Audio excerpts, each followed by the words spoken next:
নদীতে স্নান করতে নেমে তলিয়ে গিয়েছিল এক স্কুল পড়ুয়া। প্রায় দুদিন ধরে তল্লাশির পর শুক্রবার সকালে উদ্ধার হলো তার নিথর দেহ। এই মর্মান্তিক ঘটনায় শোকের ছায়া নেমে এসেছে পুরুলিয়ার সাঁওতালডি থানার পোড়াডিয়া গ্রামে। পুলিশ সূত্রে জানা গেছে মৃত পড়ুয়ার নাম অঙ্কিত মাহাতা, বয়স প্রায় 18। সে ইছড় হাই স্কুলের বিজ্ঞান বিভাগের দ্বাদশ শ্রেণীর ছাত্র ছিল।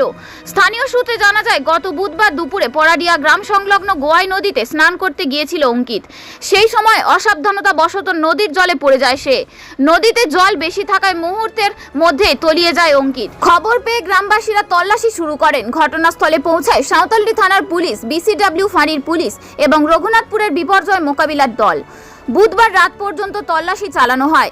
বৃহস্পতিবার সকাল থেকে রাত পর্যন্ত ফের তল্লাশি চালিয়েও অঙ্কিতের সন্ধান মেলেনি।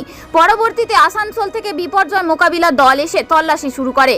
অবশেষে শুক্রবার সকাল প্রায় 8টা নাগাদ স্থানীয় বাসিন্দারা নদীর জলে ঘটনাস্থল থেকে প্রায় 100 মিটার দূরে অঙ্কিতের দেহ ভাসতে দেখতে পান। গ্রামবাসী ও পুলিশের তৎপরতায় দেহটি উদ্ধার করা হয়। পুলিশ দেহটি উদ্ধার করে ময়নাতদন্তের জন্য পুরুলিয়া গভর্নমেন্ট মেডিকেল কলেজ ও হাসপাতালে পাঠিয়েছে। স্থানীয়রা জানান, অঙ্কিত পড়াশোনায় অত্যন্ত ভালো ছাত্র ছিল। তার এই মর্মান্তিক মৃত্যুতে পোড়াডিয়া গ্রাম সহ গোটা এলাকায় নেমে এসেছে গভীর শোকের ছায়া।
মোবাইল আমার কাছে নাই কো।